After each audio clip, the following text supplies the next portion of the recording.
So sa umaga pong ito mga kapatid ay sisimulan po natin ang ating bagong series. Alam niyo po tayo mga Kristiyano ay tinatawag ng Biblia na believers. Sabihin mo nga sa tabi mo, hello, believer. Yan. Ang Tagalog ng believer mga kapatid? Mananampalataya. Ano? So hindi tayo tinatawag na magdududa. No? Ang tawag po sa atin ay mananampalataya. Bakit? Dahil nagsimula po sa pagsampalataya ang ating pagkakaroon ng relasyon sa Diyos. Nang tumugon po tayo sa ini-offer po niyang biyaya, walang bayad. Tumugon lamang po tayo ng may pananampalataya.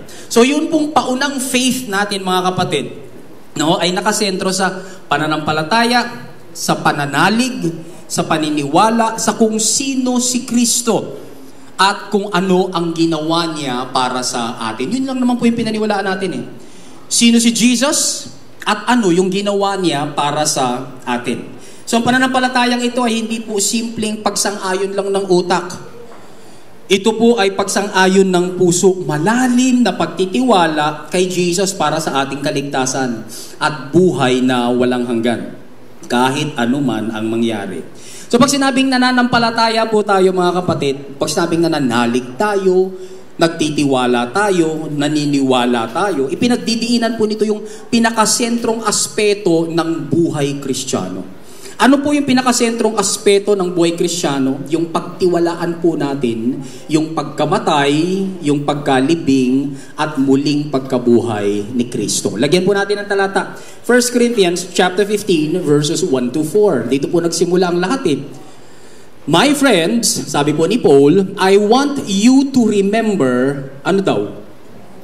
The message. Sabi nga natin, the message. Sa ibang translation, the gospel. No? I preached and that you believed and trusted. Ano daw po ginawa nila mga kapatid dun sa gospel, dun sa message? They believed and trusted. So dahil nag-believe po sila, ano po sila? Believer. Nag-believe, hindi naman sinabi ni Pablo that you doubted and threw away. Hindi eh. Sabi niya, that you believed and trusted. And because they believed and trusted, sabi niya sa verse 2, you will be saved by this message. If you hold firmly to it, ibig sabihin, pagpatuluyan mo na yan. But if you don't, kung hindi mo naman pananampalatayanan, na-i-preach na sa'yo ang finished work ni Jesus, na ipangaral na sa'yo si Kristo, and then your faith was all for nothing. Sayang yung iyong ginawang pagsampalataya. Ano pa po sabi doon mga kapatid? So verse 3. I told you the most important part of the message. Exactly as it was told to me. Ano ho yun? This message is, number 1, Christ died for our sins. Mga kapatid, naniniwala po ba tayo that Christ died for our sins? Amen. As the scriptures say. Pangalawa, He was buried. Ano po? Naniniwala po ba tayo na nalibing si Kristo? Yes, pinapasyalan pa nga po sa Israel eh. Yung kanyang libingan. Wala na siya doon. And 3 days later, He was raised to life. Kaya wala na siya doon. Naniniwala po ba tayo mga kapatid na muling nabuhay si Kristo mula sa mga patay? Yes. Ang lahat pong ito mga kapatid is as the scriptures say. Kaya nga po yung term na believer is often used to characterize the Christian. Pag Kristiyano, automatic believer. Okay? Pag believer, ibig sabihin, Kristiyano. Taas ang kamay ng Kristiyano. Taas ang kamay ng believer.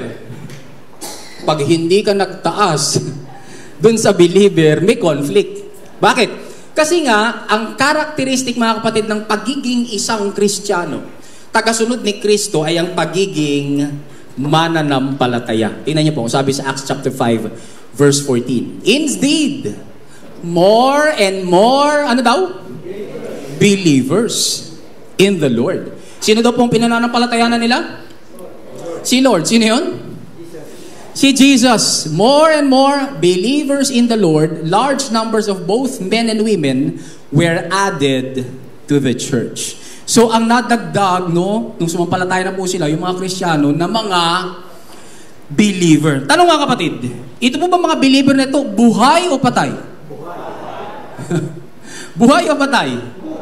Buhay. Ano po? Kung napakinggan po ninyo, napanood po ninyo mga kapatid, yung ating pong tanong noong last Sunday, 1 Peter chapter 4 verse 6, na tinatanong po doon, tayo po ba as a church, nangangaral po tayo mga kapatid sa patay?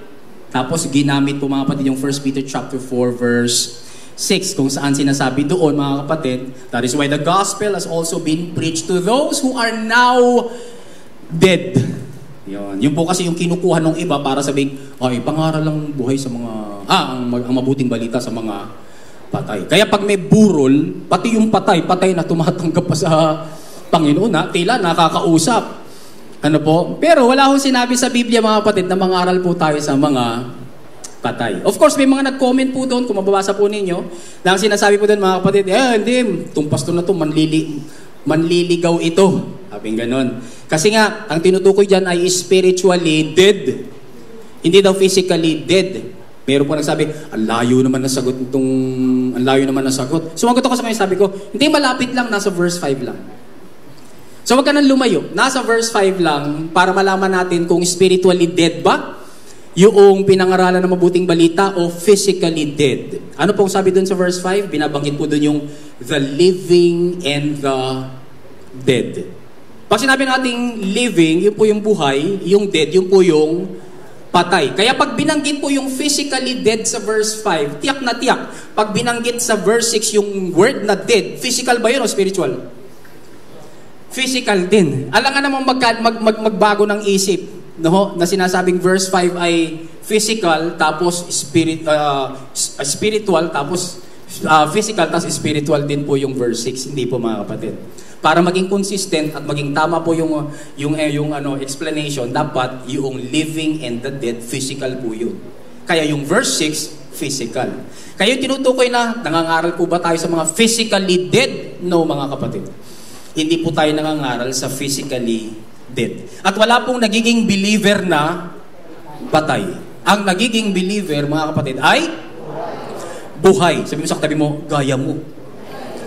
Mainit-init. Amen mga kapatid?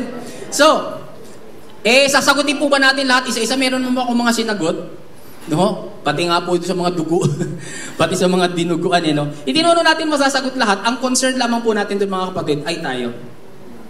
Okay? Basta nagkakaintindihan po tayo. Kasi may mga kanya-kanya pong may kanya-kanya pong mga paniniwala at pananalig yan So minsan sumasagot po sila because they already have a long-held belief nung kanila pong pinaniniwalaan. Kung sagot po sila, masasayang lang po yung oras natin kapag inisa-isa mo lahat. Pag sumagot ka na sa isa, tapos pare-pareho naman yung susunod, okay na yon. Amen mga kapatid? So pakinggan po ninyo mga kapatid yung mga nire-record po natin. Salamat po kay ating director, Sister Phoebe. Siya po yung nagre-record. Nagsimula po yung buhay Kristiyano natin sa pagsampalataya. Patuloy po tayong lalago kapag tayo po ay nagpapatuloy din o hindi tumitigil sa pananampalataya. Ang behavior po natin bilang mga Kristiyano is to believe. Hindi po yan nawawala, hindi po yan nahihiwalay sa atin. Kaya nga po ang title ng series natin ngayon mga kapatid ay Paniwalaan Natin. Yan ang series natin mga kapatid. Kasi nga, believer tayong lahat. So tanong, ano-ano itong mga paniniwalaan natin? Pag-usapan natin, ano-ano ang mga pananampalatayanan natin. Nang sa gayon, lalo po tayong lumalim sa pananalig kay Kristo. Amen mga kapatid? Alam po ba ninyong next week, huwag kayo nga absent. Bakit? Sapagkat dapat po nating paniwalaang, sabi mo sa katabi mo, ikaw ay santo. Huwag kang mawawala. Okay? Sa next week po yun, mga kapatid. Pero ngayon, ano yung dapat nating paniwalaan? Pinaka-simpleng dapat nating paniwalaan, mga kapatid. Ito yun. Tanging si Jesus lang ang tagapagligtas. Amen, mga kapatid? Dati, galing po tayo mga kapatid doon sa religion na kung kani-kanino po tayo pumupunta para maligtas. Pag may nawala kang gamit, kanino ka tatakbo? San Antonio de Padua. Ayan. Nawawala yung salamin ko. Nasaan yung salamin ko? Tatay, San Antonio de Padua, pakita mo sa akin ng aking salamin. Sabi nung anak mo, ayan po na, nasa ulo ninyo. Nasa ulo mo pala yung salamin. So, sino nagturo? Yung anak mo, hindi naman si San Antonio de Padua. Kung kani-kanino po tayo tumatakbo, bawat bayan meron pong patron. Bawat bayan po ay may sariling tagapagligtas. Merong sariling mediatrix. No po? Pero pag-aaralan po natin ngayon, bilang mga mananampalataya, ayon sa Biblia, anong dapat nating paniwalaan? Tanging si Jesus lang ang tagapagligtas. O umpisahan na po natin mga kapatid. Pag-usapan muna natin Roman numeral number 1, may suliranin kasi. Ang suliranin. Malinaw na po sa atin sa pagbagsak po ni Adan at Eva sa kasalanan sa Genesis chapter 3 verse 6. Pumasok po ang kasalanan sa buong sanlibutan. At hindi lang naman po yung kasalanan ang pumasok. Kasama po ng kasalanan ang kamatayan. Magbarkada po sila. So sabi ng kasalanan, tara, pasok tayo sa sanlibutan. Ibig sabihin, nagkaroon po ng espiritual na pagkahiwalay ang tao sa Diyos. Kaya sabi sa Romans chapter 5 verse 12, lahat po ng taong ipapanganak, alam na po natin to, ay makasalanan. Bakit? Minana po natin yung original sin ni Adan. Kaya naman, pag pinanganak na po tayo, doon pa lang tayo sa sinapupunan ng ating nanay, makasalanan na po tayo. Balikan nga po natin yung talata ngayon, Psalm 51 verse 5, sabi doon, surely, pag sinabi ba surely mga kapatid, may pagdududa ba yun? Sure na sure eh. Ano sure? I was sinful at birth. Sinful from the time my mother what? Conceived me. So wala pong duda mga kapatid na lahat ng tao ay makasalanan. Of course, pag sinare mo ito sa ibang tao, sabihin nila, hindi naman ako makasalanan. So aminin man ng tao o hindi, makasalanan ba siya o hindi? Makasalanan siya. Kasi doon pa lang sa sinapupunan ng nanay niya, he was already sinful. At birth. Ano po? Sabi ng Romans 3:23, all have what? Sinned. A few have sinned? No. Some have sinned? No. All have sinned. And all come short of the glory of God. So kinapos po ang tao sa kaluwalhatian ng Diyos. So kabuuan mga kapatid, ang tunay na problema ay yung espiritu po natin, makasalanan po tayo, pero nadamay na rin po yung ating kaluluwa. Ano po yung kaluluwa natin? Yung ating thoughts, yung ating feelings, at yung ating will. Nadamay na rin po yun mga kapatid. Tapos dahil sumusunod lang naman ang katawan sa ating kaluluwa, sa dikta ng ating kaisipan, nadamay na rin po yung ating mga katawan. Kaya, noong di pa po tayo mananampalataya, gumagawa po tayo talaga sadya ng kasalanan. Amen mga kapatid? Sino po rito hindi nakagawa ng kasalanan? Wala. Tayo pong lahat. No? Idinikta po yun ng ating kaisipan na hindi renewed, tapos nagmula yun sa ating spirito na makasalanan. Ano po? So, ang problemang ito mga kapatid ng tao ay sinusubukan po niyang gamutin. Sinusubukan po niyang i-address. Paano po ina-address ng tao ang problema sa kasalanan? Nandiyan po ang science. No? Gumagamit po ang tao ng science. Tinutuklas po niya yung makabagong gamot at teknolohiya para higit na mapahaba ang buhay. For example, ano po, gumagamit siya ng stem cell technology. No? Di ba meron po mga 120 years old na, buhay pa? Nakita niyo na po ba siya? No? Ilang taon na? No? Parang sabi nila, parang kasabayan na ito ni Bonifacio Pero bakit ang ngayon buhay pa? Nagamit po ng science. Nagamit ng stem cell technology. Pero kahit ano pong gawin ng tao, mga kapatid, wala pong kapangyarihang pigilin ng tao ang batak ng sarili niyang kamatayan. Bakit? Kasi sabi doon sa Romans chapter 6 verse 23, the payment of sin is death.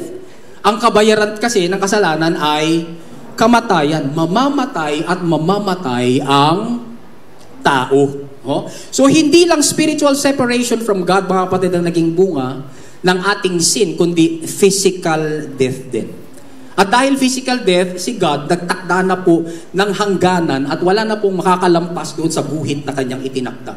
Job chapter 14 verse 5 says, a person's days are determined. Amen? You have decreed the number of his months and have set limits he cannot exceed. So sino po mga kapatid ang nagdi-decree kung ilang buwan ka pa? Ilang taon ka pa sa mundong ito?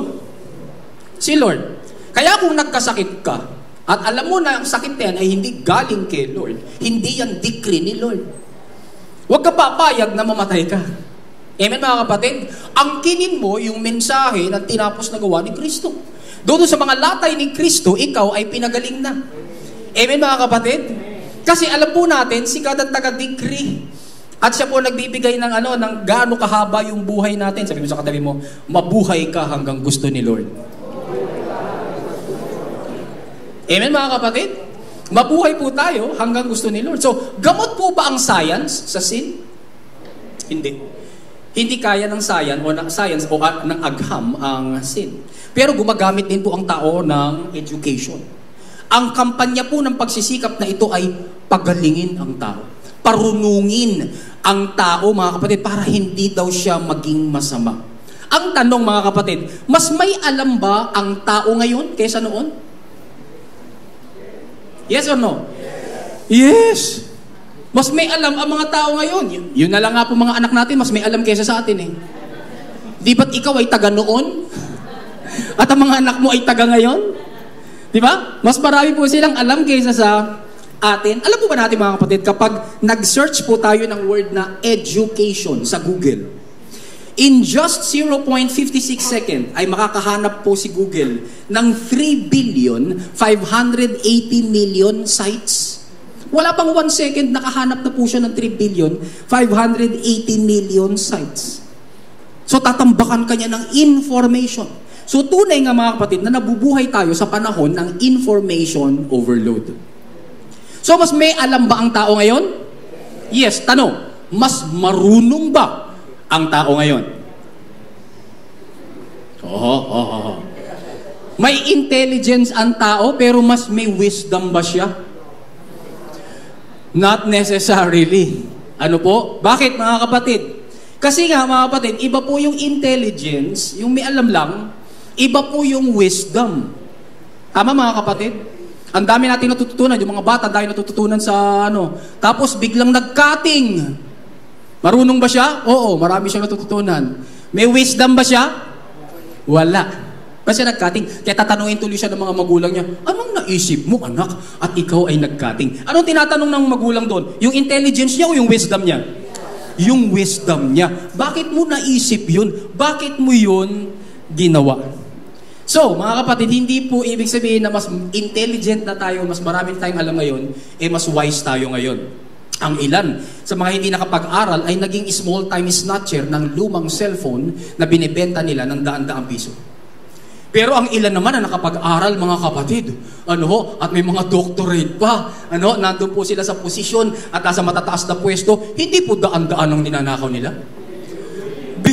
Bilyon at trilyon, mga kapatid. Hindi po sila small-time thieves and robbers. Sila po ay big-time thieves and robbers. Ninanakaw po kasi nila bilyon at trilyong piso. So with education, man has just become a more intelligent sinner. Uneducated sinner. Kaya mga kapatid, papayag po ba kayo na yung education ay hindi rin gamot sa sin? Salamat sa education. Salamat, pinapaaral po natin yung ating mga anak. Pero hindi ibig sabihin nun, mga kapatid, dumudunong sa buhay, dumudunong sa pananaw, dumudunong sa tindig, dumudunong sa conviction yung ating pong mga pinapaaral. Bakit nga kasi, hindi po sagot ang science, hindi rin sagot ang education. Of course, nariyan po yung isa pang solusyon ng tao, yung religion. Sabihin sa kanila mo, religion daw. Ang kampanya naman po mga kapatid ng pagsisikap na ito, gawing relihiyoso po yung mga tao para hindi sila maging masama. Balik natin si Google. Alam po ba natin mga kapatid na kapag nag-search po tayo ng word na religion kay Google, in just 0.49 second, wala pang 1 second, wala pang kalahating second, ay nakahanap na po si Google ng 1,430,000,000 sites about religion.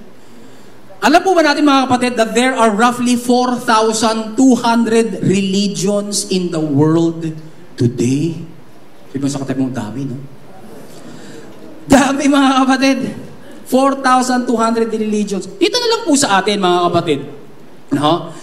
Ibig ko po sabihin, di ho ba relihiyoso yung mga tao dito sa atin? Yun po ba mga kapatid, dito sa atin, yung mga operator ng sugalan, operator ng prostitution and cybersex dens, Yun po bang mga pusher ng bawal na gamot, may religion? May religion, mga kapatid. Yung mga nakakulong po sa preso ngayon, mga kapatid, may religion po sila. Bakit po nakulong?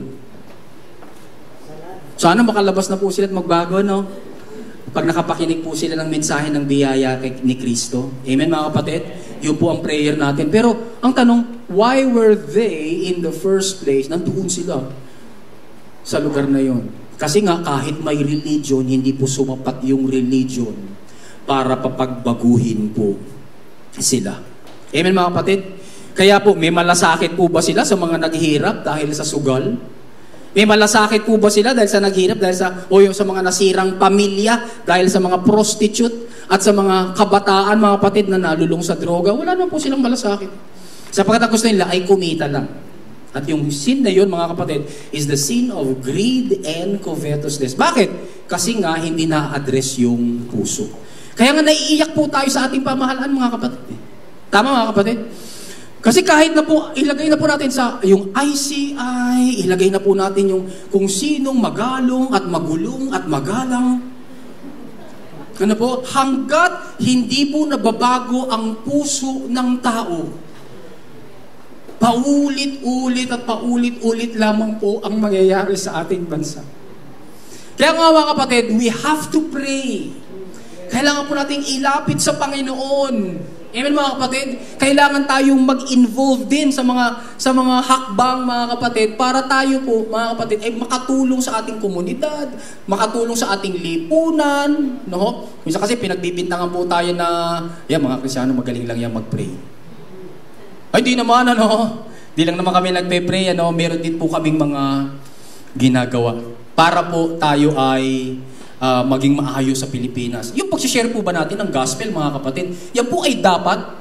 Yes. Bakit? Kasi ang ina-address po yan, hindi science. Ang ina-address po yan, hindi education.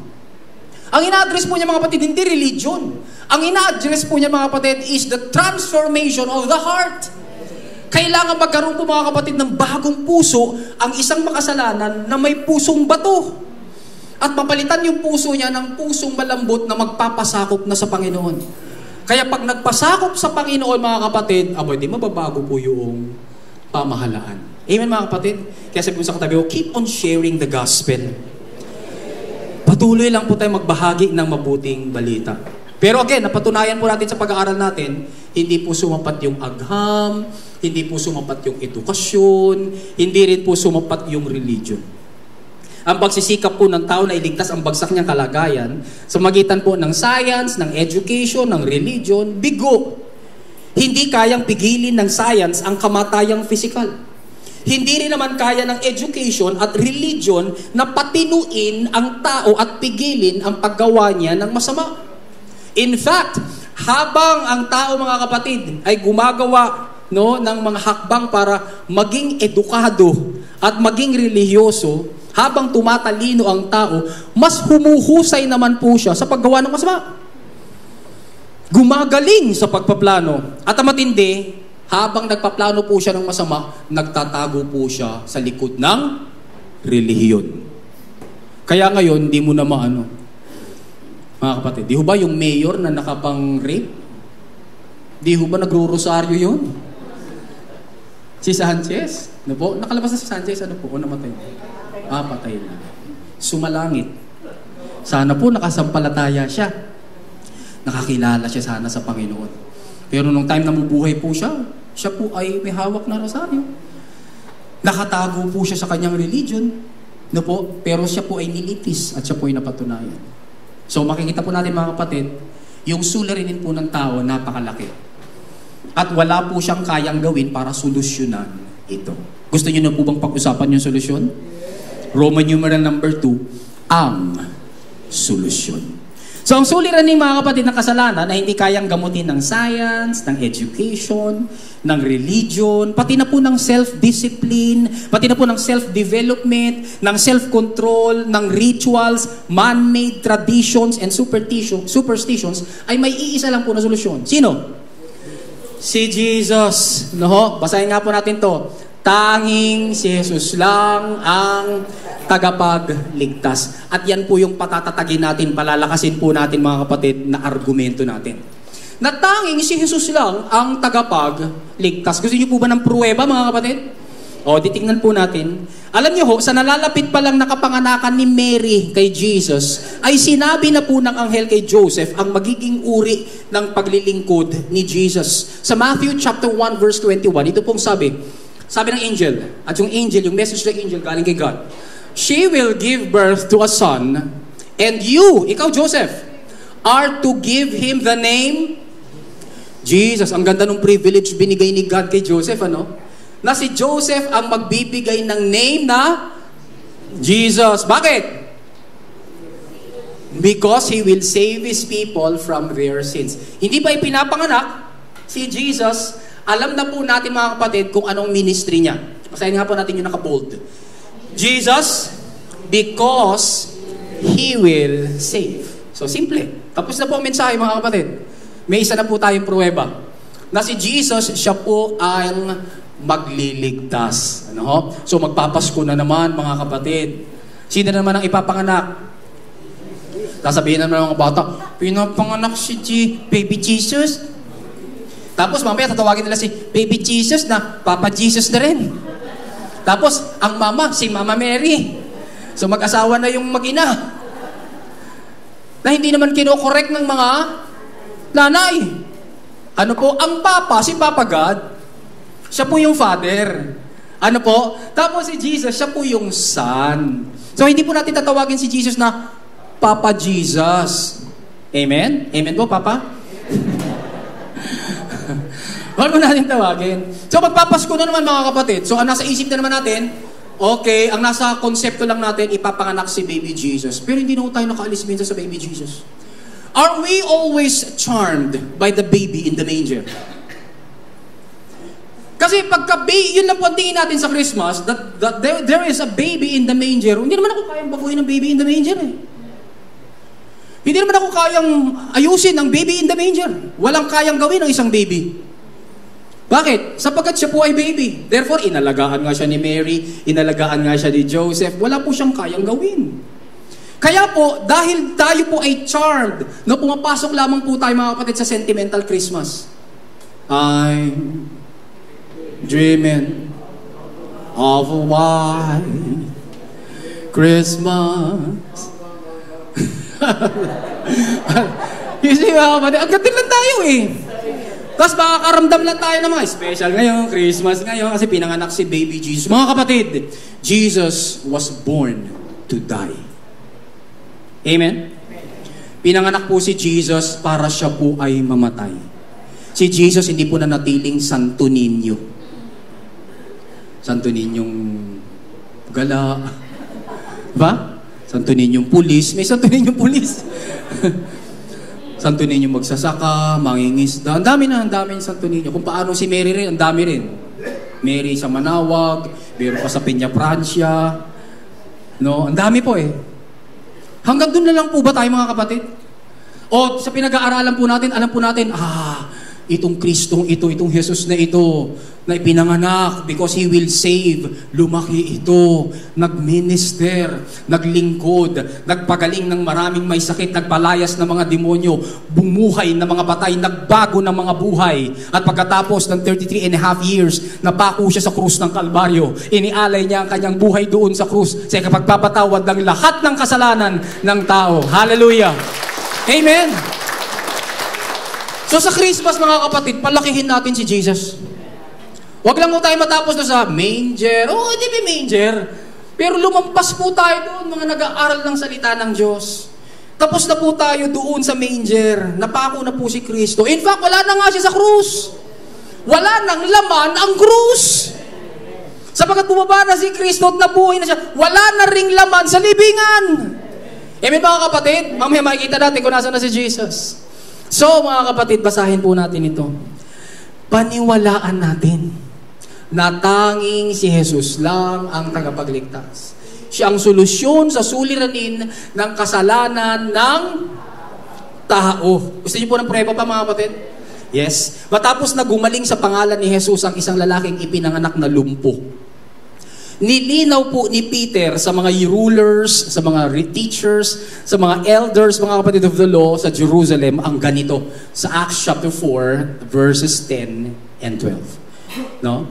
Sabayan niyo po ako, sabayan po ninyo ako. Then know this, you and all the people of Israel, it is by the name of Jesus. Hanggang dun lang muna tayo. It is by the name of Jesus. Alam niyo po, nung panahon po nila, marami pong Jesus. Okay, bakit? Kasi nga, common name po yung salitang o yung name na Jesus. Gaya po ng Yeshua, galing po yun sa Joshua. So, nung panahon po nila mga kapatid, marami pong kapangalan yung Jesus natin. Okay? Marami po siyang kapangalan. Kaya nga mga kapatid, idinugtong po ni Pedro, nilinaw niya, na yung pangalan na binabanggit niya ay hindi lang Jesus, kundi ano? Jesus Christ. O hanggang dun lang muna ulit tayo. Para malaman natin na hindi ito kung sino lang Jesus, ito yung Jesus, the Christ. Ano ibig sabihin mga kapatid ng Christ? The chosen one. Ano ibig sabihin ng Christ? The anointed one. Ito po yung Kristo na may pahid. Ito po yung Jesus na may pahid. So maraming Jesus nung panahon nila. No po? Bakit? Kasi uso yung pangalang Jesus. Gaya po sa panahon natin ngayon mga kapatid. Alam po ba natin na the top 10 names in the Philippines are Christian, John Paul, John Mark, Gabriel, Angelo, Joshua, James, Jacob, Daniel, Nathaniel. Top 10 names in the Philippines. Marami po mga ganyan ang names in the Philippines. Sila rin noon, marami rin pong Jesus noon. Pero nilinaw po ni Peter, hindi ito basta-bastang Jesus lang. Ha? Ito po yung Jesus na may pahid. Ito po yung anointed one. Baka hindi sila lalong malito, dinugtong pa ni Peter Taga saan daw tong Jesus Christ? Of Nazareth. Yan ha. Lumiliit na. Hindi ito kung sino-sinong Jesus lang. Ito yung Jesus na Christ, the anointed one, at itong Jesus Christ na ito ay taga Nazareth. Ilan na lang kaya yun? Baka naman may Jesus pa rin sa Nazareth. Kaya dinugtong pa rin ito ni Pedro, mga kapatid. Ano sabi ni Pedro? Whom you crucified. Sino pang Jesus yan? Alangan namang may Jesus pang na-crucify. Whom you, kayo, crucified. And God, but whom God raised from the dead. Ito yung Jesus na tinutukoy ko.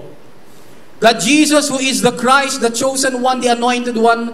The Jesus Christ who is from Nazareth. The Jesus Christ na napako sa krus, na nalibing at binuhay ng Diyos. It is because of Him that this man, itong ipinanganak na lumpong ito, stands before you healed. It is because of this Jesus kung bakit ikaw din kapatid at ako ay tumatayo sa harap ng Diyos ligtas magpakailan, kailan pa man. Hallelujah! Tapos talon tayo sa verse 12, sabi po ni Peter, salvation is found in no one else. For there is no other name. Sinong name? Jesus Christ of Nazareth, whom you crucified, but God raised from the dead. It is by that name, no other name under heaven given to mankind, by which we must be saved.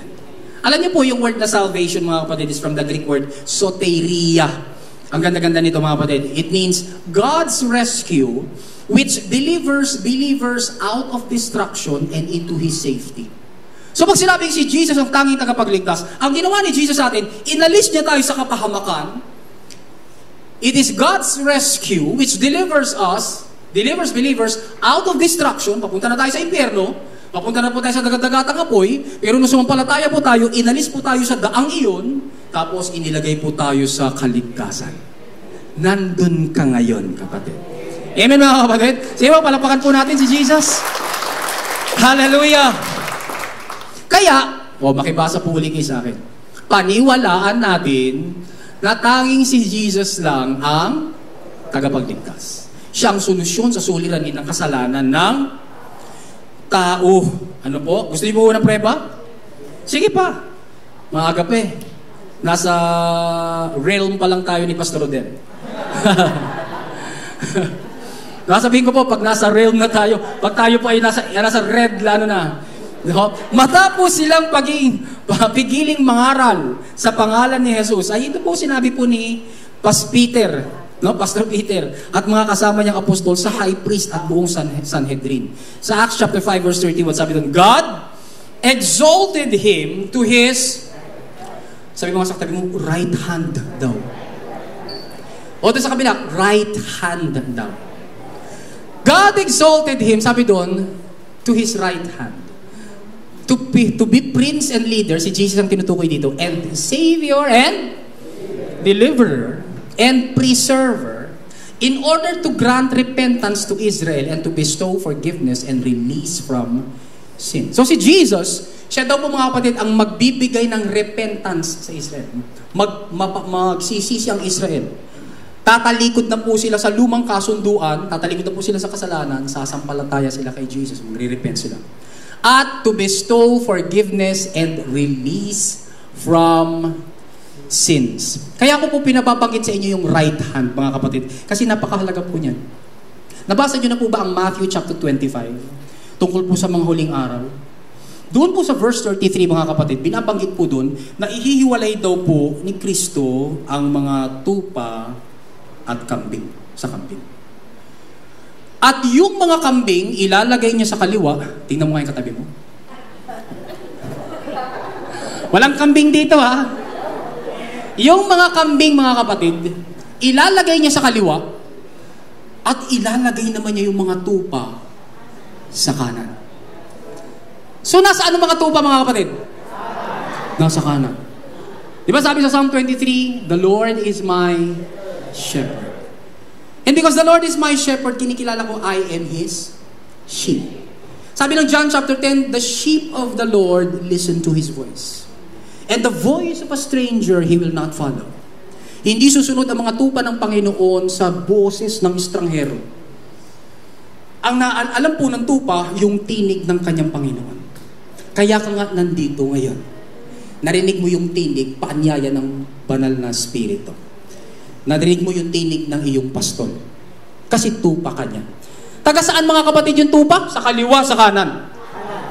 Sa kanan. Nung iniangat si Kristo, saan siya iniupo? Sa kanan, hindi sa kaliwa. No? So therefore, kung tupa ka ng Panginoon, ikaw ay nasa kanan. Bakit? Hindi ka kasi kambing. Ang kambing po, mga kapatid, ang hilig lang niya para sa kanyang sarili. Kaya sinasabi niya, may alien? Alien.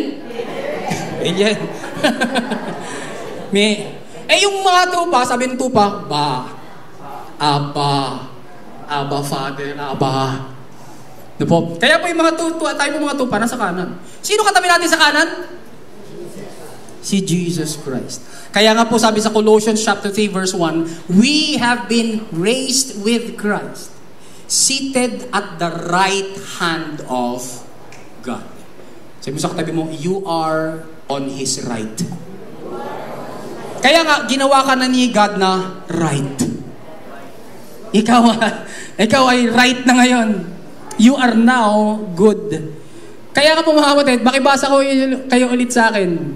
Paniwalaan natin na tanging si Jesus lang ang tagapagligtas. Siya ang solusyon sa suliranin ng kasalanan ng tao. Naniniwala na po ba tayo, mga kapatid? Tumitibay po ba, mga kapatid? Sana po matandaan po natin. Ano po? Wala akong nag-take down ng notes eh. Pero panoorin nyo na lamang po ulit. Gusto niyo po ko ng prueba? Nasa realm pa rin tayo ni Pastor Rodel. Prueba. Kasama si John, mga kapatid, no, doon sa mga apostol, doon sa 2 verses na binanggit po natin, no, sa kababasa po natin. Kaya naman, dahil kasama si John, nasaksihan niya, yun nasaksihan din ni Peter.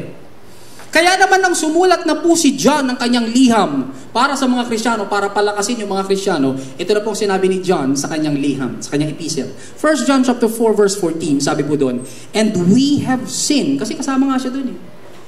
Nakita namin, and we testify na ano? That the Father has sent His Son to be what? The technocrat of the world? The economist of the world? The Savior of the world.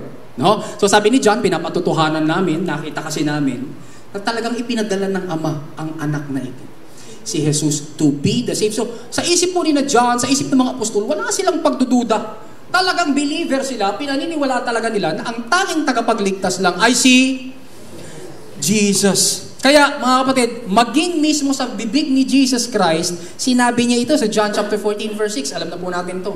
Sabi ni Jesus Christ, Jesus answered, I am the way, the truth, and the life. No one comes to the Father except through me. Ano po?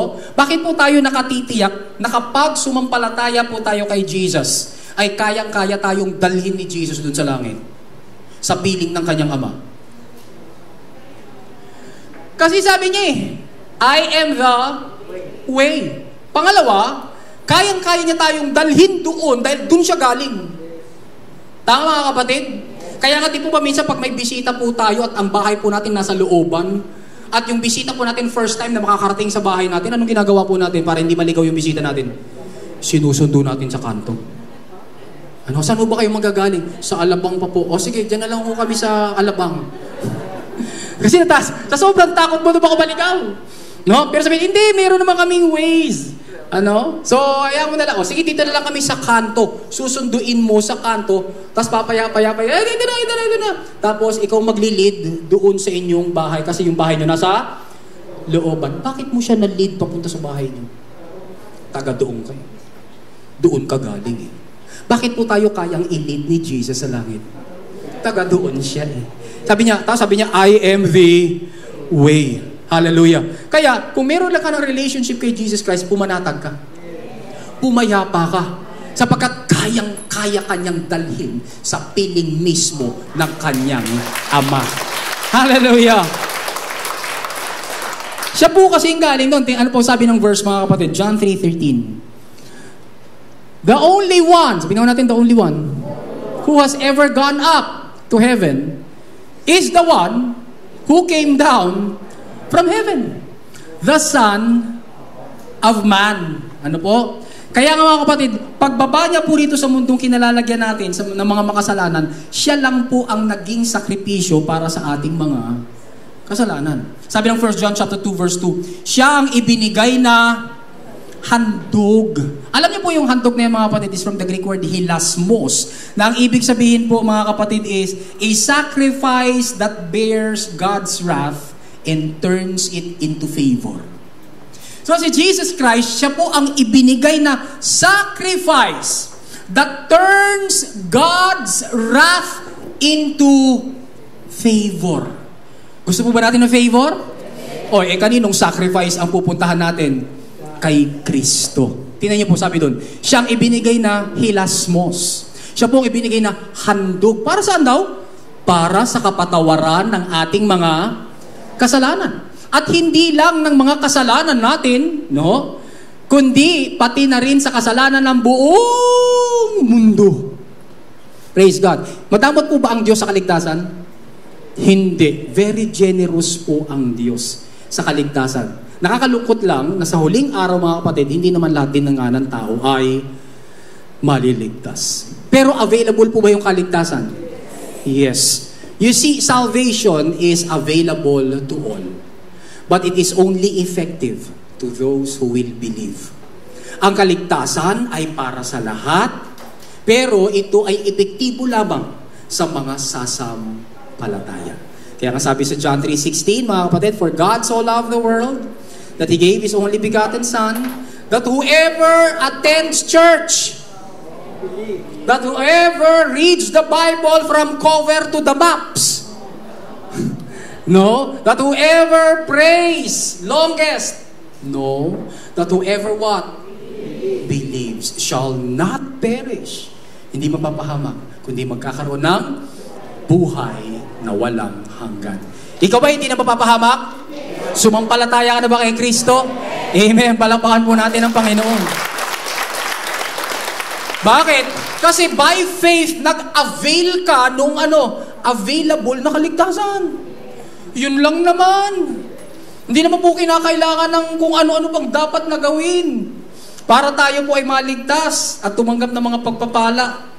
Kaya kayang-kaya pong ipangako ni Jesus, mga kapatid, ang buhay na walang hanggan sa lahat ng sasampalataya sa Kanya. Bakit? Kasi tinalo na rin po niya yung isang problema natin. Tinalo na nga niya yung kasalanan. Sino po yung kabarkada ng kasalanan kanina?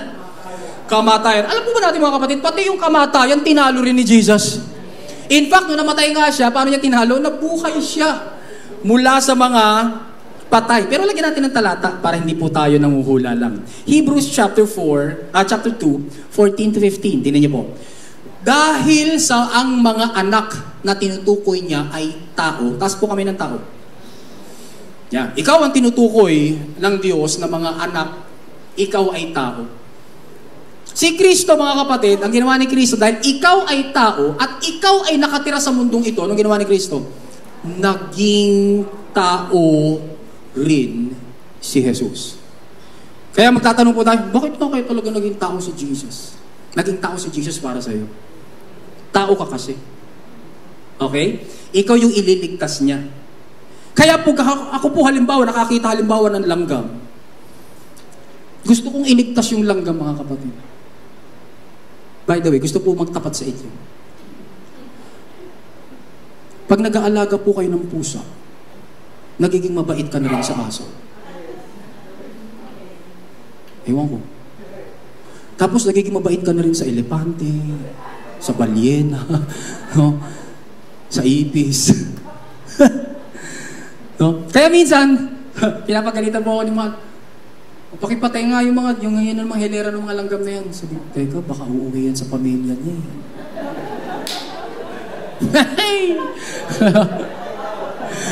Oo, baka may pamilya yan eh, no? Di ba tayo minsan pag nakalanggam sa sinaing, patay kayo. Yari, papakulo ako ng tubig, tapos bubuhos ko doon, no? Kung nakapatay natin sila, yun lang naman po gusto ko ipagtapat sa inyo. Kaya kung gusto kong iiligtas yung langgam, hindi ko siya maiintindihan, mga kapatid, kung ano ang pinagsisisigaw niya sa akin, hanggat hindi ako nagiging langgam. Malay natin kung yung ipis na hinahabol po natin, mga kapatid, no, lumilipat, ay! Mami! Mami! Uuwi ba ako?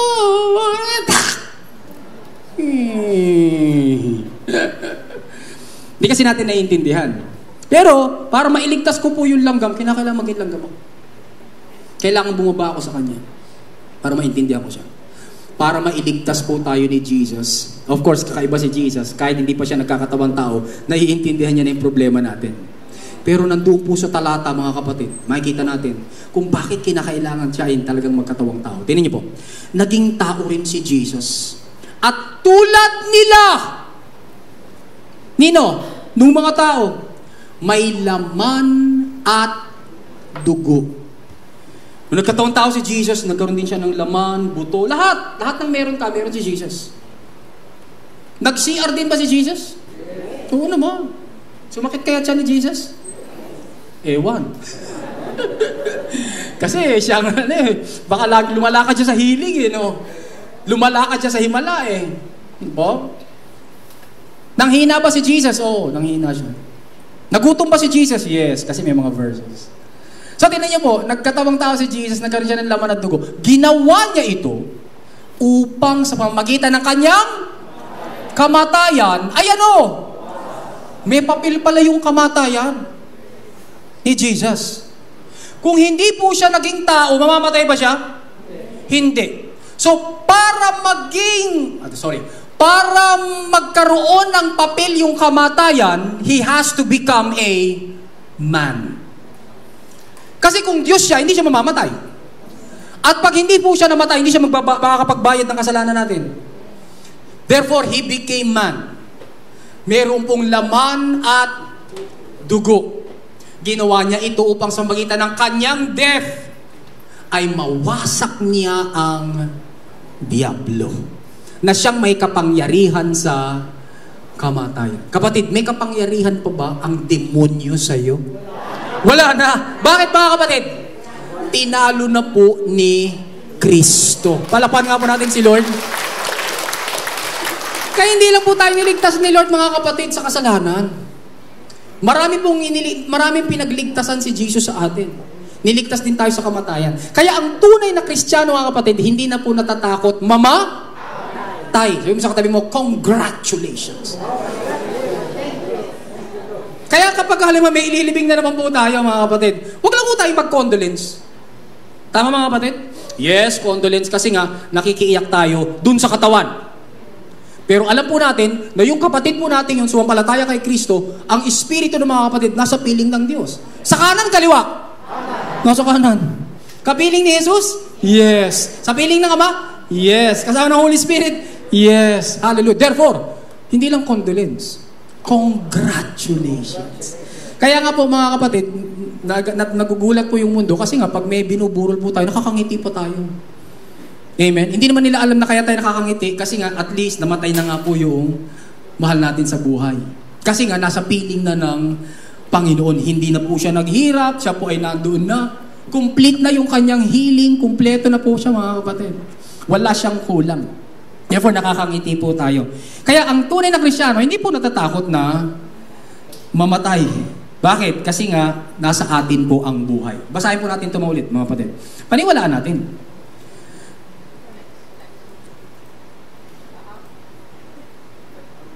Tataking, sige pa po. Hindi ho. Yung pagkatapos po ng Hebrews 2:14-15. Yan. Paniwalaan natin, mga kapatid, na tanging si Jesus lang ang tagapagligtas. Kasi dinagdagan ko na po eh. Siya ang solusyon sa suliranin natin ng tao na kasalanan, kamatayan, at walang hanggang kaparusahan. Praise God. Po. So malapit na po tayo sa realm ni Pastor James. May 10 minutes pa ako.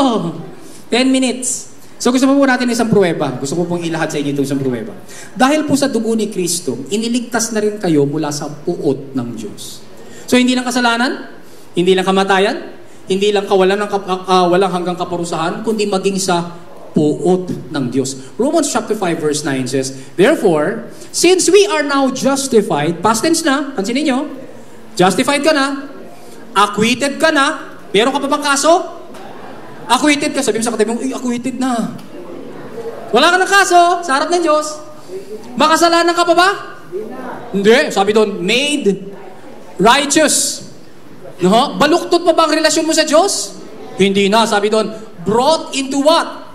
A right relationship with God. Ganun ba kayo ni God? Yes. Ganun ba kayo ni God? Ganun ka ba ni God? Oh. Kasi nga, maayos na kayo dahil kay Kristo, hindi dahil sa galing mo. Sabi doon, since we are now justified, by what? Christ's blood. Tandaan natin, mga kapatid, ha? Ang nagpapabanal sa iyo, hindi yung galing mong magreliyon. Ang nagpapabanal po sa atin, dugo lang ni Kristo. Ibigay naman natin sa Kanya yung kapurihan. Siya na yung dumugo dun sa krus ng Kalbaryo, nakikiagaw pa tayo. Nakikiambag pa tayo, nakikicontribute pa tayo, mga kapatid. Hindi. It is by Christ's blood. At dahil justified na tayo by Christ's blood, how much more certain is it that we shall be saved by Him from what? The indignation and wrath of God. Galit po ang Diyos, mga kapatid, sa kasalanan.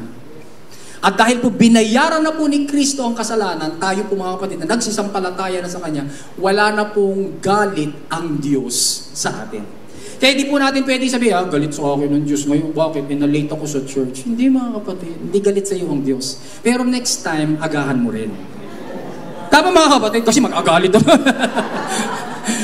Hindi galit sa iyo ang Diyos, kapatid, porque nalate ka. No? Pero, bilang binabago ng Panginoon, mga kapatid, at biniyayaan, edi huwag ka na rin malate. Tama, mga kapatid? Kasi nga, yun naman yung tugon mo sa kanyang biyaya, which is hindi siya nagagalit sa iyo pag na-late ka. Ang tugon natin, ang mabiyayang tugon ay, okay, yung malilate. Kasi nga, binabago ako ng Panginoon. So, si Lord, dahil sumampalataya na tayo sa Kanya, mga kapatid, aba, edi hindi na po siya galit sa atin. Tinignan ko lang po, mga kapatid, yung word na wrath. It comes from the Greek word orge. or guy, na ang ibig sabihin po ay violent passion. Ito po ang meron ng Diyos sa kasalanan. Meron po siyang marahas na matinding damdamin. Wow. Meron po siyang ire. Hindi ire, galit. Meron po siyang justifiable abhorrence. Ano Tagalog justifiable abhorrence? Makatarungang puot at pagka-suklam. Ikaw, girl, kung halimbawa, no, unang araw ng inyong klase, meron nagka-crush kagad sa'yo, tapos sinalikan ka sa pisngi, hindi mo siya kilala, at sinampal mo siya, okay lang ba yun? Yes. Anong tawag din mga kapatid? Makatarungang puot at pagkasuklam. Bili mo, hinalikan ka sa pisngi, hindi man lang sa labi. Hinalikan ka sa pisngi. So nagkaalit ka, sinampal mo siya. Wala siyang masasabi. Bakit? Sapagkat may karapatan kang magalit sa kanya. Halik pa lang yun mga kapatid. What if yung sins natin before this holy God? Di po ba't nakakainis yun? Di po ba't nakakaasar yun? Di po ba't nakakapaghimutok yun? Na yung nilalang mo ay nagkasala at patuloy nagkakasala sa iyo. Salamat na lang kay Kristo. Binayaran po niya at hindi na po tayo masasampal ng Diyos. Amen mga kapatid? Hindi na po tayo mapaparusahan, hindi na po tayo mapapahamak. Meron na po tayong buhay na walang hanggan. Ito sabi po doon, indignation, ngit-ngit. Yan ang nararamdaman ng Diyos. Diyan tayo niligtas ni Kristo. Vengeance, paghihiganti. Diyan po tayo iniligtas ni Kristo. Dahil po dyan, di natin mararanasan yung marahas na matinding damdamin, yung galit ng Diyos, yung makatarungang puot at pagkasuklam, yung ngit-ngit ng Diyos, yung paghihiganti ng Diyos. Kaya ang natitira na lamang sa ating mga kapatid ay love. Sabi mo sa katabi mo, God loves you very much. In fact, sabi po ng John chapter 17 verse 23 or John chapter 17 verse 26, Jesus loves us kung paanong mahal niya. God the Father loves us kung paanong minamahal niya si Jesus. Pareho ng love si God the Father kay Jesus at sa iyo. Tanong, sino ba tayo? At ipinantay tayo doon sa tatanggap ng love na yun na para rin sa kanyang anak. Ganun po tayo kabiniyayaan. Dahil po sa sakripisyo ni Kristo, iniligtas na rin po tayo mula sa makasalanan, ito pa, mula sa buktot at masamang sanlibutang ito. Galatians 1:4, sabi po doon, Christ obeyed God our Father and gave Himself as a sacrifice for our sins to rescue us from this evil world. So saan tayo niligtas mga kapatid? From this evil world. Sabi mo sa katabi mo, this world is evil. Amen? Kuitaw po tayo mga kapatid sa mga pauso ng sanlibutan. Ingat po tayo mga kapatid sa mga pinapauso ng sanlibutan. Sa mga nakikita po natin. Hindi po porke lahat ginagawa yon, gagawin po natin. Meron na po tayong wisdom. Tanda po natin, inalagaan po tayo ng ating dakilang pastor. This world is evil. And sabi ng Bible mga kapatid, sabi ng Galatians 1:4, Christ, dahil sa kanyang sacrifice, He rescued us from this evil world. May kapartner po yan, Colossians chapter 1 verse 13. He has rescued us from the dominion of darkness. Asan ang dominion of darkness? Nandito sa evil world. And brought us into the kingdom of the Son He loves. Di ba't yun po yung meaning mga kapatid ng salvation? Ang meaning ng salvation ay inalis ka sa kapahamakan, sa evil world, tapos, dinala ka naman, kapatid, sa safety. Doon, sa kingdom of the Son He loves. Kaya tayo pong lahat, mga kapatid, na sumampalataya kay Kristo, taga-kaharian ng Diyos. Kaya ulitin natin, mga kapatid, taga-langit po tayo. Dumadaan ka lang dito, kapatid. O sige, magtrabaho ka para masuportahan mo yung pamilya. Sige, mag-aral ka, kapatid, para ikaw ay magkaroon ng panlaban sa buhay sa biyaya ng Diyos.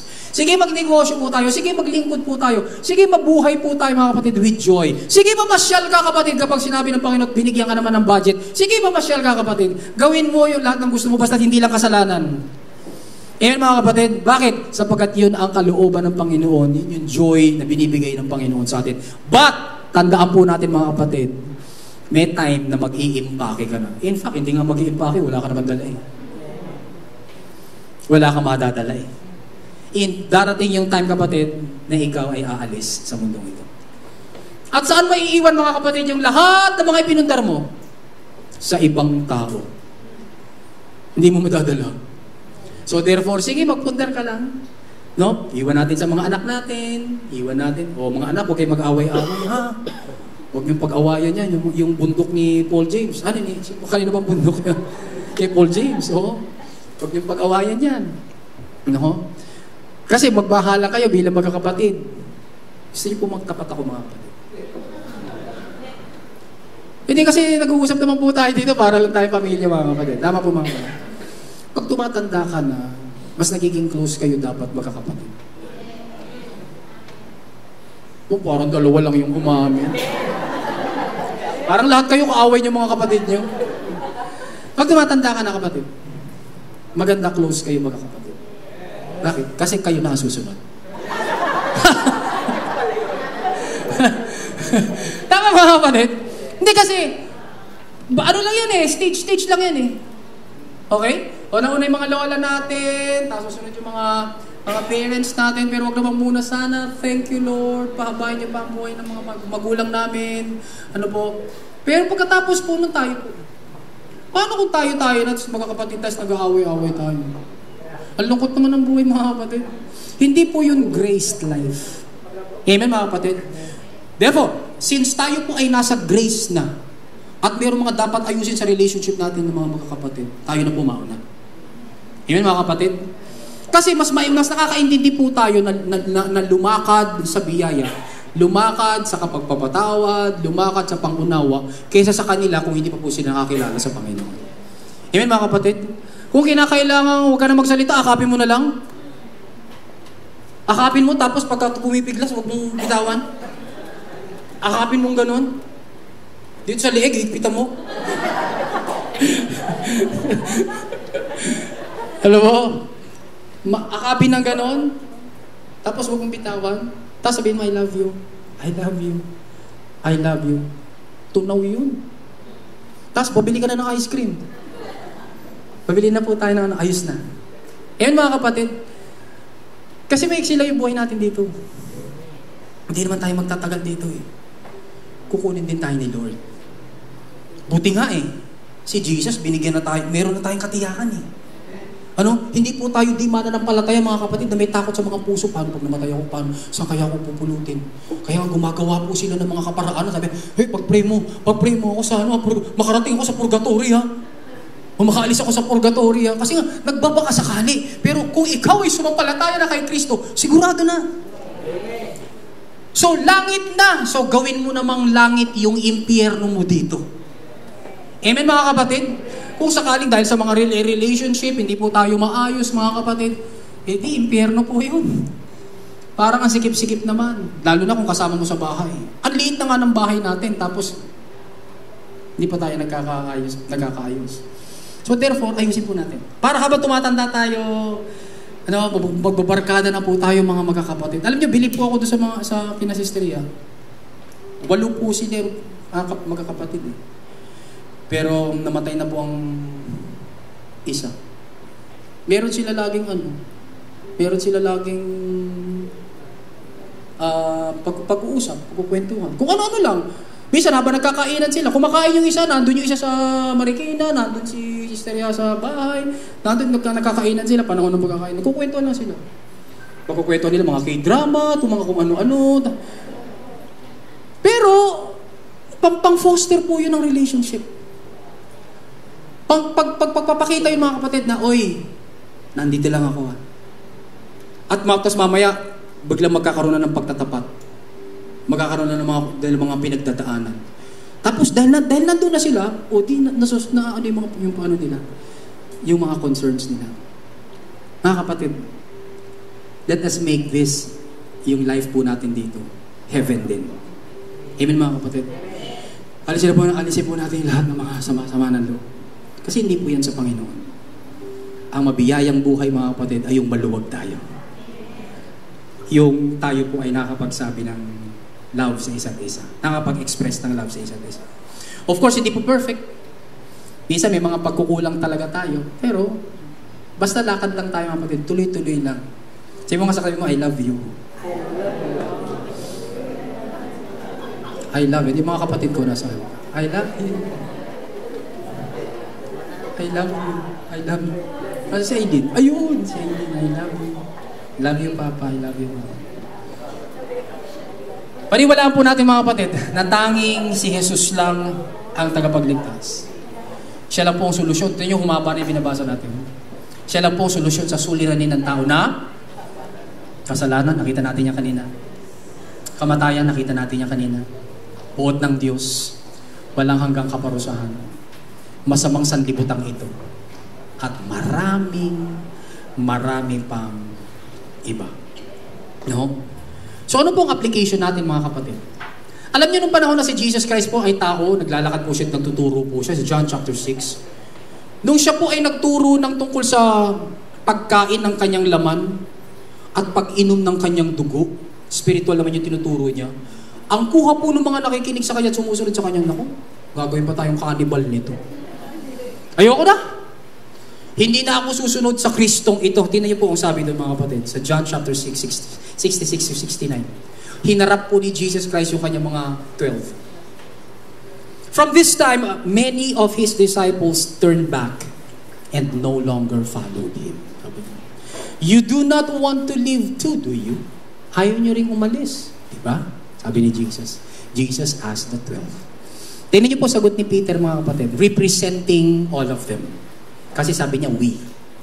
Peter answered him, Lord, to whom shall we go? You have the words of eternal life. Lord, kanino pa kami pupunta? Nakita na namin Ikaw po, Panginoon, ang may salita ng buhay na walang hanggan. Ayaw na naming umalis. Ayaw na naming tumalikod sa iyo. Sa iyo lang kami susunod. Bakit? Sabi ng verse 69. We have come to believe. Believer po sila. Sinabi po ba nila sa isa't isa, paniwalaan natin? Yes. Believer sila. Ano yung believe nila mga kapatid? And to know that you are the Holy One of God. Kaya po tayo nag-aaral mga kapatid, lalo na sa series natin yung paniwalaan natin, so that you will know. Para malaman natin. Kasi pag nalaman mo, mabibigyan ka ng pagkakataon mga kapatid to believe. You cannot believe something that you do not know. And you are only growing mga kapatid, not because of the things you know, but because of the things you know and believe. Lumalago ang isang Kristiyano, hindi dahil sa kanyang alam. Kasi may mga Kristiyano, maraming alam mga kapatid, pero hindi naman nila binibilieve. Hindi naman sila talaga ng sumasampalataya. Pero kasama po sabi ni Peter, we have come to believe and to know. So believe what you know. Panampalatayanan po natin. At pag nalaman mo na kapatid, pag alam mo na, paniwalaan mo. Panaligan mo. Amen mga kapatid? Ano po take away natin mga kapatid? Simple lang. Sabay-sabay po natin i-confess. Pinaniniwalaan ko ang alam kong tanging si Jesus lang ang tagapagligtas. Amen mga kapatid, palakpakan po natin si Lord. Hallelujah. Thank you Jesus. Lord, maraming salamat po sa pribilehiyong sumunod sa iyo. Sa pribileyo, Lord God, makilala ka pa. That we grow in the grace and in the knowledge of our Lord and Savior Jesus Christ. Salamat po Panginoon sa mga katuruang ito, O Diyos. Pinapakita mo po sa amin upang panampalatayanan namin. Paniwalaan namin. Panaligan namin. Pagtiwalaan po namin, Panginoon. Salamat sa iyong salita, buhay. Napapagkwentuhan po namin, oo, isinulat 2,000 taon na ang nakararaan. Ngunit lapat na lapat sa aming personal na buhay sa pang-araw-araw. Maraming salamat po. Kapatid, kung narito ka, o kung nakikinig ka ngayon, pag na-upload ng video message na ito, at alam mo sa kaibuturan ng puso mo, hindi ka pa naniniwala kay Jesus. Hindi ka pa sumasampalataya sa Kanya. Meron ka pa rin mga pinaniniwala ang ibang tagapagligtas. Sa liwanag ng salita ng Diyos, nakita natin na tanging si Jesus lang ang tagapagligtas. Kaya't inaanyayahan kita, sampalatayanan mo si Kristo. Walang pangalan na isinulat sa ilalim ng langit na sukat ikaligtas ng tao, kundi ang pangalang Jesus. Maliligtas ang lahat ng tatawag sa pangalan ng Panginoon. Romans chapter 10, verse 13. Nais mo bang sampalatayanan si Kristo? Halika, samahan kita. Manalangin tayo. Sabihin mo, Panginoong Jesus, ako ay isang makasalanan. Hindi ko po kayang iligtas ang aking sarili. Salamat po sa krus ng Kalbaryo. Pinatawad mo ang lahat kong kasalanan. Dahil dito, sumasampalataya ako sa iyo. Nagtitiwala sa tinapos mong gawa sa krus at muling pagkabuhay. Idinideklara ko na ako ngayon ay ligtas, hindi dahil sa aking kabutihan, kundi dahil sa iyong mayamang biyaya. Salamat po sa pangalan mo, Jesus. Amen. Ako na lang po mananalangin. Lord, ikaw ang aming pastol. Kilala mo, Panginoon, ang mga sumampalataya.